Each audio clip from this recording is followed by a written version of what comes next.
Já deve ser a sétima vez, sexta vez aí que eu tô tentando gravar esse vídeo.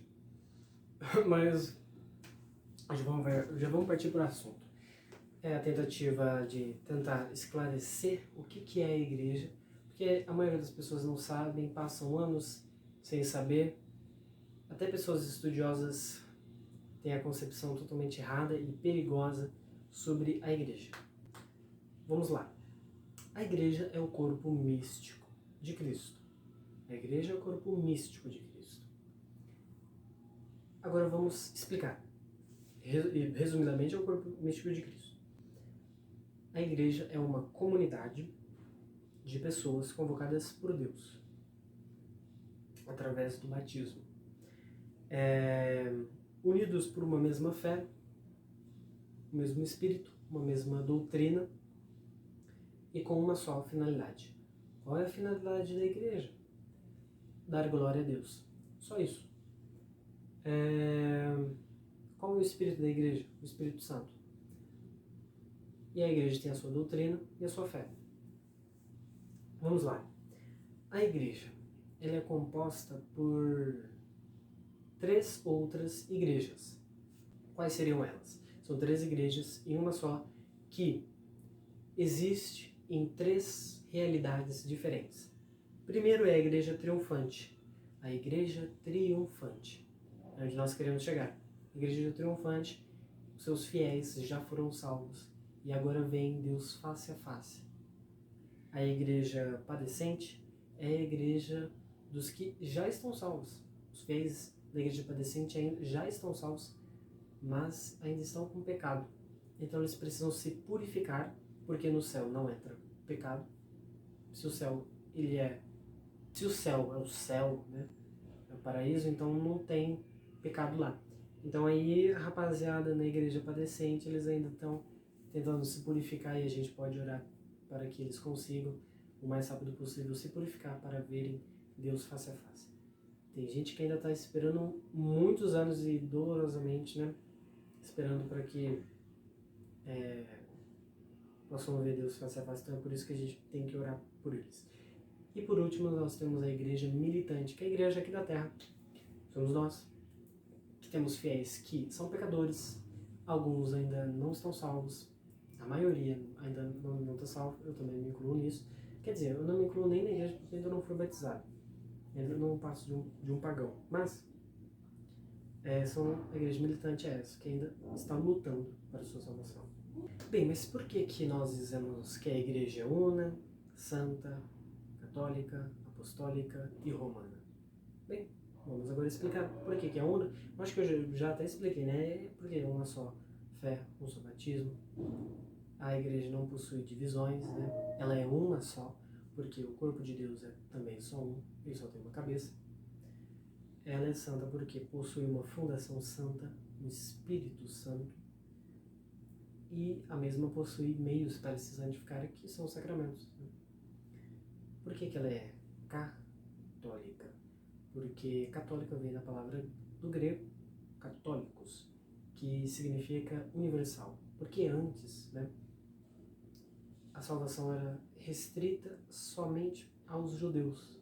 Ou seja, para você ser salvo, você tinha que nascer com o sangue certo.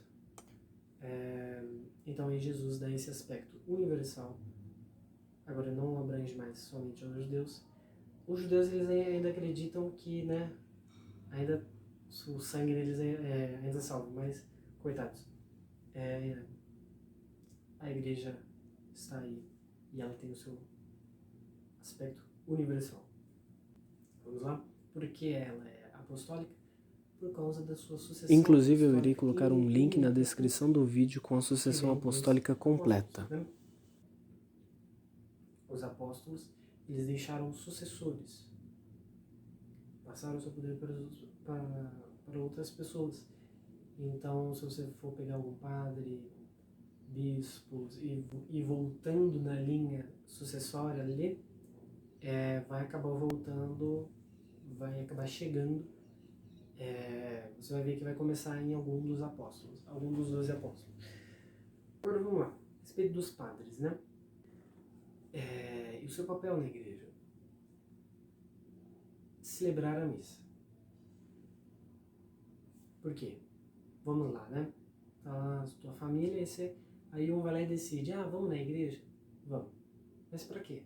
Aqui eu irei fazer uma correção, porque basicamente vamos para a missa tão somente para visitar e adorar Jesus, que é o próprio Deus. Visitar Jesus. Por quê? Mas onde é que tá? Tá na imagem? Não. Não. Jesus não tá na imagem. Às vezes pode até ter uma imagem ali, mas é só uma imagem de gesso e tal. Às vezes não, às vezes é algumas, né? Algum outro material mais refinado, mas Jesus, ele tá no sacrário. A partir do momento que o padre, somente o padre, porque só ele tem esse poder. Se eu pegar um pão agora, ou um vinho, e dizer, esse é o meu corpo, esse é o meu sangue, eu vou estar mentindo, e caso eu esteja tentando transformar aquilo no sangue, o corpo de Jesus, eu ainda será uma tentativa falha. Por quê? Porque eu não recebi esse poder dos sucessores dos apóstolos. Então, por isso que somente o padre, bispo, papas e os apóstolos podiam fazer isso. Porque eles receberam diretamente de Jesus literalmente, é um poder mesmo, que não vem deles, vem de Deus, quer dizer, Deus faz isso através deles. E Deus tem os seus motivos para usar somente eles. Nós encontramos isso em João, capítulo 20, versículo 23, em 1 Coríntios, capítulo 11, versículo 24. Agora vamos lá, né? Qual é o líder terreno da igreja? Bem, é o Papa. E o Papa, ele possui as chaves do reino dos céus. Aí isso está, né, em Mateus capítulo 16, versículo 17.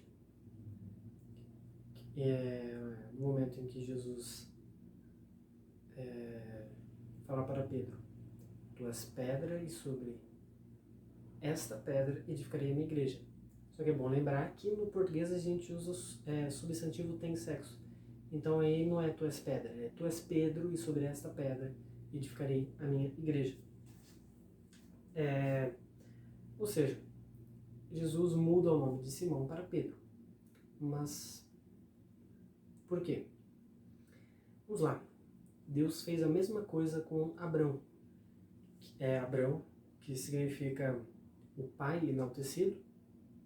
Deus vai lá e muda o nome dele para Abraão, que significa o pai de uma numerosa multidão. E Jesus faz isso o mesmo com Simão. Fala, Simão, não. Simão nada não. Agora é pedra. Você vai ser a pedra da minha igreja. E a gente também nota um ar de autoridade de Pedro, porque ele está sempre presente nos momentos mais importantes, né? Ele que presidiu o primeiro concílio da igreja. Vamos agora lembrar aqui, eu tô com um caderninho, né? Eu tô olhando aqui para baixo porque está escrito aqui. Ele concede o primeiro concílio da igreja, que foi em Jerusalém, que está no Atos dos Apóstolos. Pedro, ele sai presente, né? Ele concede o primeiro concílio. Ele está presente na transfiguração de Cristo, quando Jesus ressuscita, tal, lá na tumba. João, ele não entra, ele espera Pedro chegar para que Pedro tome a iniciativa, como um gesto de respeito à sua autoridade. É Pedro também que toma a iniciativa de sair do barco e ir até Jesus. Bem, e também é somente para Pedro que Jesus entrega as chaves do reino dos céus. Isso está em Mateus 16, 19. Sim, os outros apóstolos também têm esse poder. Entretanto, é só para Pedro que só Pedro tem as chaves. E os sucessores de Pedro. Jesus, ele também, né? Ele profetiza a morte de Pedro, né? A sua forma, né? Como seria a morte dele, em João, né? Capítulo 1. Capítulo 1 o quê? Capítulo 21. Bem, Agora, sobre a morte de Pedro, ainda não está escrita nas Sagradas Escrituras, mas está contida na tradição da igreja. A igreja sabe que, basicamente, ali por volta dos anos 77, né, o imperador Nero de Roma, ele culpou os cristãos pelo incêndio que teve na cidade.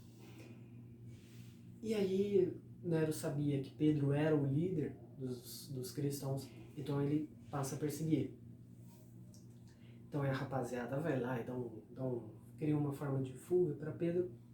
Entretanto, quando Pedro estava saindo de Roma, ele tem uma visão de Jesus carregando a sua cruz e voltando para Roma. Pedro estava fugindo e Jesus estava voltando. Pedro olha para Jesus e fala: agora eu vou arriscar o meu latim aqui. Quo vades, Domine? Onde vais, Senhor? E aí Jesus diz: estou indo para Roma ser crucificado novamente. Então aí Pedro, vendo aquilo, ele se desaba e volta para Roma. E aí, lá em Roma, ele descobre que ele vai ser crucificado. Então ele pede para que ele seja crucificado de ponta cabeça, porque ele não era digno de morrer da mesma forma que Jesus. Isso está contido na tradição da igreja, não está na Bíblia. Pode procurar, você não vai encontrar. Então é por isso que ela é romana. Ela é romana porque a arquidiocese de Pedro era em Roma. E foi em Roma que Pedro foi crucificado. Agora vamos falar a respeito aí das obras da igreja, né? São diversas. Primeiro que a igreja católica, ela que moldou, né, o Ocidente, ela que protegeu o Ocidente. E a gente pode ver que a igreja ela sofreu com muita coisa, né? Sempre foi perseguida. Tem também o caso do Papa, alguns papas, né, foram perseguidos, assim como Santo Sixtus II, ele foi martirizado pelos romanos.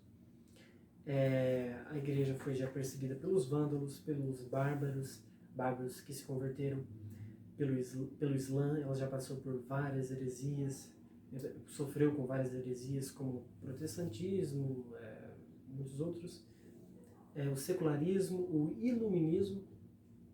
E vamos lá, né? Ela tem os seus 2000 anos de história. Por quê? Porque Jesus vira para Pedro e fala: tu és pedra, sobre esta pedra edificarei a minha igreja, e as portas do inferno não prevalecerão contra ela. A igreja já está aí, né, com seus mais de 2000 anos de idade, e ela viu impérios nascerem, caírem e tudo mais. Quais foram as obras da igreja? Ela compilou os livros da Bíblia, que estavam todos separados. A igreja vai lá e une. Ela criou os hospitais, os orfanatos, o sistema universitário. Ela desenvolveu a ciência e moldou o Ocidente. A igreja administra por volta de 129 mil escolas, 5 mil hospitais, 9 mil orfanatos e mais de 14 mil lares de deficientes.